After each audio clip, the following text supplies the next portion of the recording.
Good evening. It's time for our next episode of Bread for Dough. We've got a little bit of weather going on tonight, so you're going to hear some thunder here and there. And I think I'm just going to enjoy nature and live with it. Today what I'm going to do is teach you how to make wheat bread. Not just any wheat bread, because I like it a little more flavorful than you're normally going to find in the stores, but I don't want to overdo it also with grains and seeds and just little chunks of wood kind of thing that a lot of people complain about.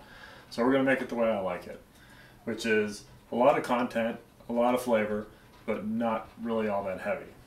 Now, first thing we're going to learn is that wheat bread is not made entirely out of wheat flour, because wheat flour is a much heavier flour than white flour, so we need to mix it with the white flour.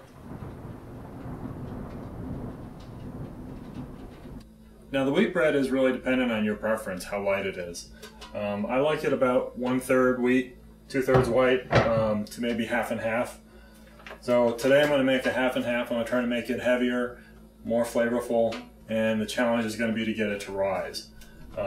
We can supplement that with an egg white, with a little baking powder like I talked about last week.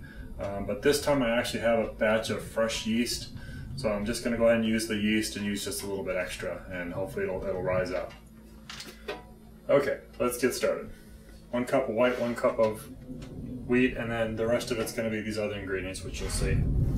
So a cup of flour, cup of wheat flour. Now we come to the interesting part to me.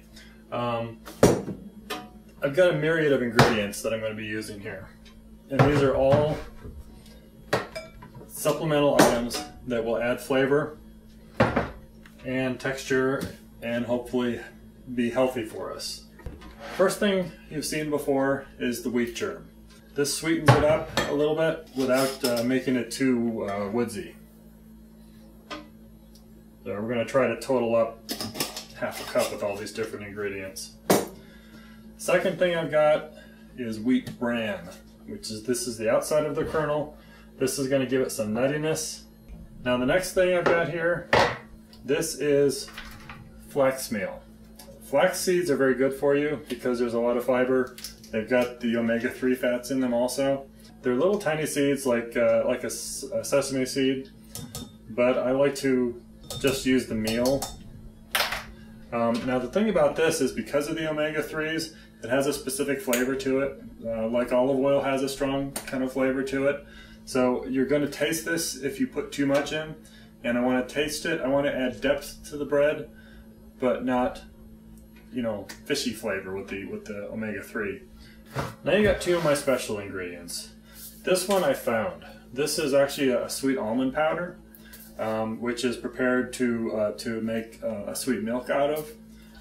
I really like this as a unique ingredient. It'll give you a little bit of flavor.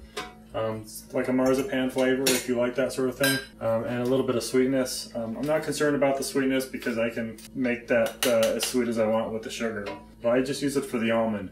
On the other hand, again, I don't really want the bread to taste like almond, so I'm not going to use a lot of this. This is one of those background flavors that's going to sort of mix in.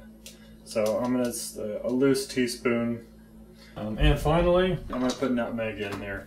Kind of one of my standard ingredients to bring flavor up. Check once more. I'm a little below half a cup. My lights just went out. I'm a little... Did you get them all back on? Yeah. I'm a little below half a cup. I don't want to put any more wheat germ in it, really. I think I've got enough in here. So I'm actually just going to top it off with white flour. Real quick, our other ingredients, our standard ingredients, the sugar, my gluten flour,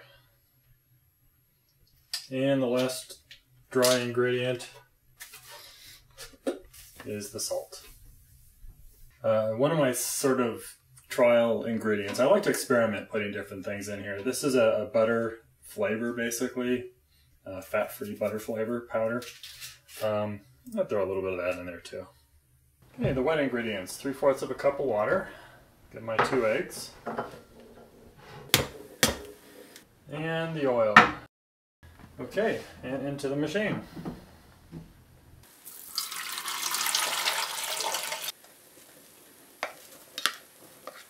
Definitely want to set this one on whole wheat.